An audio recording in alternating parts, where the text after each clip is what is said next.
राजनीति की धार हो या खेल की रफ्तार, गांव की चौपाल हो या शहरों का धमाल, आप तक पहुंचेगी हर एक खबर सबसे आशीर्वाद लेता है। चादर और फादर का समय चला गया साहब, क्षमा करिएगा। और अपनी संस्कृति को यदि बचाना है तो चादर और फादर से बचकर के ही रहना होगा, तभी ये संस्कृति बच सकती है।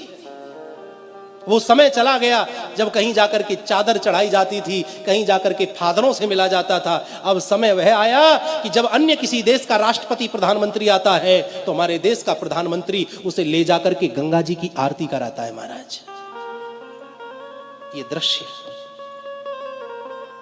मंदिर देवालय में ले जाकर के बड़े बड़े राष्ट्रपति को बिठा देता है, मंदिर दिखाता है। ये देखो हमारा ये मंदिर, ताजमहल दिखाने वाला समय चला गया साहब। इस देश की संस्कृति को मजबूत किया जा रहा है और फिर भी हिंदू ना समझे तो फिर समझ नहीं सकता। वो संवैधानिक दायरे में है, वह आपको स्पष्ट रूप से नहीं कह सकता, वह आपको झलकियां दिखाता है। जब वह पशुपतिनाथ में जाकर के 8-8, 10-10 घंटे बैठ करके ध्यान लगाए और जब बाहर निकले मस्तक पर त्रिपुंड हो, गले में रुद्राक्षों की माला पड़ी हो, तो वह संकेत देता है, देखो मैं राजा बन गया हूं लेकिन अपने सनातन धर्म को मैं भूला नहीं। जिस प्रकार मुझे प्रधानमंत्री होने के बावजूद भी हिंदू होने पर गर्व है, उसी प्रकार प्रत्येक हिंदू को अपने हिंदू होने पर गर्व करना चाहिए। जब केदारनाथ में हमारे देश का राजा जाए और वहां ध्यान मुद्रा में बैठे और जब वहां से निकले भगवा वस्त्रों में, मस्तक पर विद्यमान त्रिपुंड, गले में पड़ी हुई रुद्राक्ष की मालाएं, वो चाल, वो शान, वो आंखों में तेज, अगर इस तेज को देख करके भी हिंदू ना समझे तो मैं समझता हूं कि फिर हिंदू समझ भी नहीं सकता है। अपने पतन का कारण आप और हम खुद हैं। हमने मस्तक पर चंदन छोड़ दिया, हमने चोटी रखानी छोड़ दी, हमने गले कांधे पर जनेऊ धारण करना छोड़ दिया, जिह्वा से हमारे मंत्र गायब हो गए। अपने पतन का मुख्य कारण तो हिंदू है। कितने आताताई हुए महाराज, बड़े बड़े राक्षस इस पृथ्वी पर जन्मे, वह सत्य सनातन धर्म को नष्ट नहीं कर सके। ये तो किस खेत की मूली है महाराज, मूली तो बहुत बड़ी होती है, ये तो हमारे लिए मामूली है। बशर्त यह है कि हिंदू को एक होना चाहिए, एक होना आना चाहिए। अच्छा लगता है। माता पिता से बढ़कर के धर्म प्रेमी इस संसार में कोई नहीं है। जो माता के चरणों में झुकना जानता है, सारा संसार फिर उसके चरणों में झुक जाता है।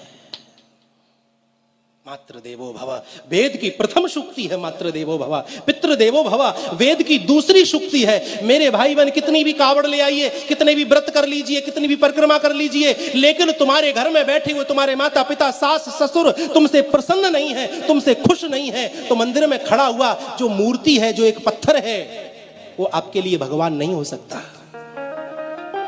सिर्फ एक पत्थर से ज्यादा आपके लिए और कुछ हो नहीं सकता।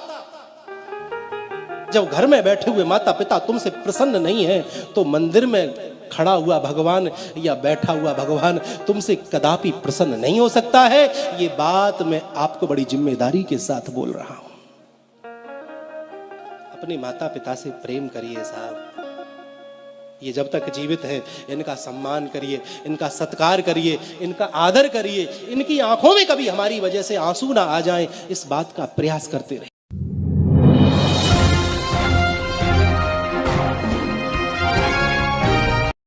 भारत की धरती पर पाकिस्तान जिंदाबाद के नारे लगाए जाएंगे तो कुचले जाओगे और कानून अपना शिकंजा कसेगा। हम मुल्ला और मौलवियों को आग्रह पूर्वक कह देना चाहते हैं कि नवाजे कराओ, खूब तालीम की शिक्षा दो, लेकिन बता दो कि ये देश हिंदुस्तान है। देश के अंदर माँ बाप की भी ड्यूटी है। आज मुझसे एक चैनल पर एक मुल्ला बहस कर रहे थे, मैंने उनको कहा कि माँ बाप नहीं बता सकते कि देश हिंदुस्तान है। इस देश में हिंदुस्तान की जिंदाबाद के नारा लगाना चाहिए कि पाकिस्तान का। और अगर इतना ही भोग सुख तुमको तालिबानियों से मिल रहा है तो अगर अपनी माँ का दूध पिया तो कुछ दिन तालिबान अफगानिस्तान में जाकर रहकर तो दिखाओ, कुछ दिन पाकिस्तान में रहकर तो दिखाओ।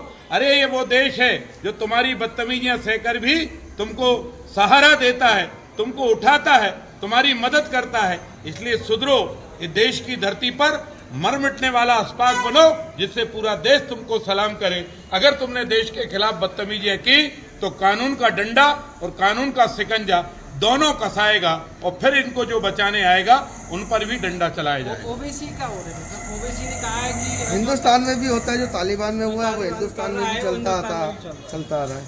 यही दुर्भाग्य है कि जो तालिबान में हो रहा है वो हिंदुस्तान कर नहीं सकता, क्योंकि ये देश मानवता पुजारी है। इस देश में तो रावण को भी सुधरने के राम ने भी 3 मौके दिए, इसलिए हम भी सुधरने के अनेक मौके दे रहे हैं। चिंता मत करो, इस देश ने बहुतों को कुचला है। वक्त आने पर ओबीसी तुमको भी औकात समझ में जाएगी कि देश क्या है।